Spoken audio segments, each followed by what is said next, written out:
Akkam jirtu daawwattoota keenya OBN International irraa oduu qabannee dhiyaannee jirra. Oduu waliin an Alamaayyoo Qannaati. Itoophiyaan laga Abbayyaa irraa fayyadamuuf mirga qabdu dhorkaa tokko malee akka itti fayyadamuu qabdu hayyoonni Yuunivarsiitii Finfinnee himan. Mootummaan dhimma hidha guddichaa irratti ejjennoo qabu galmaan ga'uu akka qabu hayyoonnis ga'ee hayyummaa isaanii ba'uu akka qaban himaniiru. Mirkanaa Taaddasaa gabaasa dabalataa qindeeffateera. Itoophiyaan hidha haaromsaa guddicha ijaaruu erga eegalte waggoonni 9 lakkaa'amaniiru. Hidhichis yeroo ammaa sadarkaa guutiinsa bishaaniirraa akka ga'etu himama. Biyyoonni yaa'aa gadii Sudaaniif Ijipti Itoophiyaa wajjin dhimma hidha haaromsaa guddichaa irratti marii Waashingitanitti taasisaa turaniiru. Ta'us Ijipti hidha haaromsaa guddicha Itoophiyaan lammiilee ishee hiyyummaaf gadadoo keessaa ittiin baasuuf ijaaraa jirtu ija shakkiitiin ilaalti. Biyyoonni kanneen akka Yuunaayitid Isteetiif Liigii Arabaa dhiibbaa akka uumaniif jecha Ijipti tattaaffii cimaa taasisuu irratti argamti. Yuunaayitid Isteet tibba darbe hanga waliigaltee irra ga'amutti Itoophiyaan hidha guddicha guutuu akka hin qabne akeekkachiistee turte. Itoophiyaan gama isheen ibsi Yuunaayitid Isteet kennite Ijiptiin qofa kan fayyadu ta'uu ministeerri dhimma alaa Itoophiyaa ibsa baaseen beeksiseera. Hayyoonni Yuunivarsiitii Finfinnee dhimma kana irratti dubbifne Itoophiyaan laga Abbayyaa irraa fayyadamuuf eeyyama eenyuyyuu isheen barbaachisuu jedhan. Qabeenya uummataati, qabeenya dhaloota dhufuuti. Hanga yoonayyuu odootti hin fayyadamin bara hedduu Itoophiyaan gadhiistee qabeenya kana turuun miidhama guddaadha. Kan darbeefuu gaabbii jira. Kan dhufuuf immoo mirga guutuu qabdi Itoophiyaan itti fayyadamuudhaaf. Sababni isaa lagaas keessaa maddu kana akka barbaaddetti itti fayyadamtee erga irraa hafee booda qaamni biyyoonni ollaa itti fayyadamuu danda'a malee biyyoonni ollaa qabeenya biyyittii kana itti fayyadamuu hin dandeessanii jechuudha. Faamilees mirga kamis irraa hin qabu. Amma mana kee keessaa waa tokko hin jira ta'e waan sana gadi baasuun sirra jiraate waan kanatti kan kee waan ta'e jechuudha. Ofii keetii itti gargaaramuu hin dandeessu garuu ollaanii anatu itti gargaarama wanta kana kanaaf dabarsinaa kenni. Ati beelay ati calluma dhiitaayi akka jechuun natti fakkaata. Maddi laga kanaa biyya kanaa maddaa biyya kana keessaa ba'aa karaa dheeraa deemaa karaa dheeraa deemeetu kan inni Sudaaniif biyya Gibxi ga'u. Kanaaf isin ittiin gargaaramtanii jechuun waanuma qabdutti waan kan kee ta'e irratti anatu tajaajila malee ati itti ajajju akka jechuun natti fakkaata. Dhimma hidha haaromsaa guddichaa ilaalchisees dippiloomaasiin jalqabame itti fufuu qaba. Mootummaan ejjennoo qabateen deemuu qabas jedhan. Ameerikaa maaltu ishii galche? Baankiin addunyaas bar jalqaba maallaqa nu ramadee miti Abbayyaa kan jalqabame. Qabeenya uummata biyyattiitiin jalqabame Abbayyaa.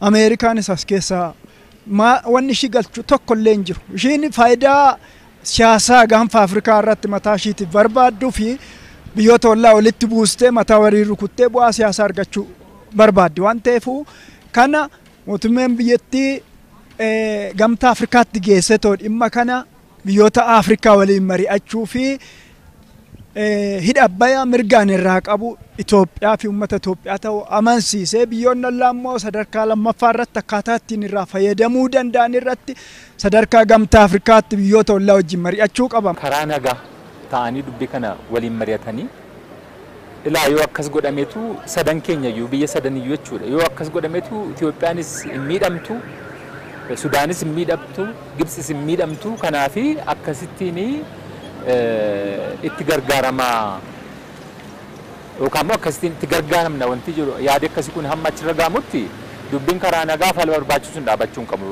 jedhee tayyaadha. Hawaasni xiqqeen hirmaannaa isaa cimsuu qaba kan jedhan hayyoonni kunneen hayyoonnis gahee hayyummaa isaanii bahuu qabu jedhan. Gama seeraatiin, gama federaalizimiitiin, gama qabeenya uumamaatiin hayyoonni jiran yaada isaanii gumaachuudhaan uummatas hubachiisuu irratti mootummaas hubachiisuudhaan murtoo dhufu irratti illee marii taasifamuu irratti illee yaada gabbataa mootummaan isa akka argatu gumaachuu qaban jedha. Sochiin hidha kana fixuudhaaf jiru cimee amma deebi'ee ka'eera. Kanaaf sabni akkuma kanatti akka itti fufuudha. Tokkummaa isaa walii wajjin dhaabatee hidhi kun akka inni bakka ga'uu fi yaada inni ittiin ijaarame kaayyoo isaa akka inni ga'uuf ammayyuu taanaan jabaatee hojjetee wanti kun xumuramutu irra jira yaada.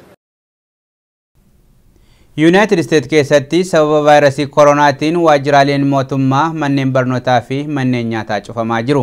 Tarkaanfiin amma fudhatame kun faca'insa vaayirasii koronaa ni hir'isa jedhamee akka abdatamaa jirus qondaaltonni biyyattii himan. Gabaasi guutuun akka ta'utti dhiyaata. Ameerikaa keessatti hanga ammaatti namoonni vaayirasii koronaatiin qabaman 3,800 ga'uu fi kan du'an immoo 70 ga'uu hordofuun magaalonni New York, Los Angeles fi Washington yeroof waajjiraalee mootummaa cufuu isaanii beeksisan. Haa ta'u malee manni marii nageenyaa biyyaalessaa dilbata halkan akka beeksisetti cufiinsi akka biyyaalessaatti raawwatu akka hin jirre hime.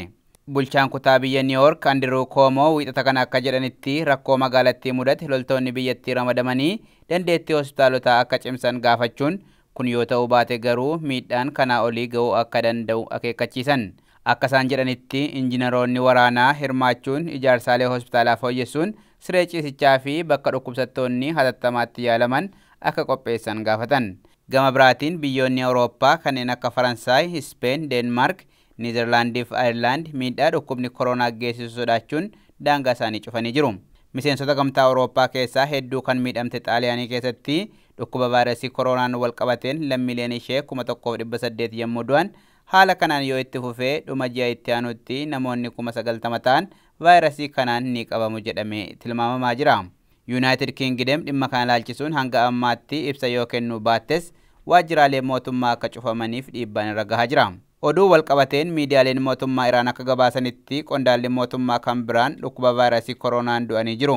Iraan keessatti namoonni 15,000 yommuu qabaman 853 immoo vaayirasii kanaan lubbuun isaanii darbeera.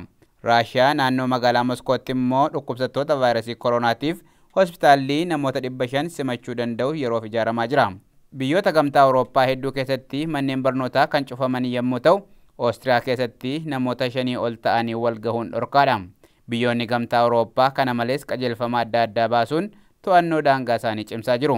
Dhaabbanni fayyaa addunyaa akka beeksisetti vaayirasiin koronaa ka'umsisaa Chaayinaa haa ta'u malee haala amma jiruun Awurooppaa giddugaleessa taasifatee jira.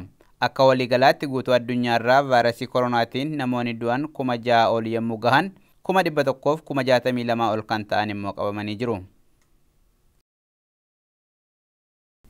Egaan daawwattoota keenya oduun OBN International irraa qopheeffanne kanuma gama kootiin nagaatti.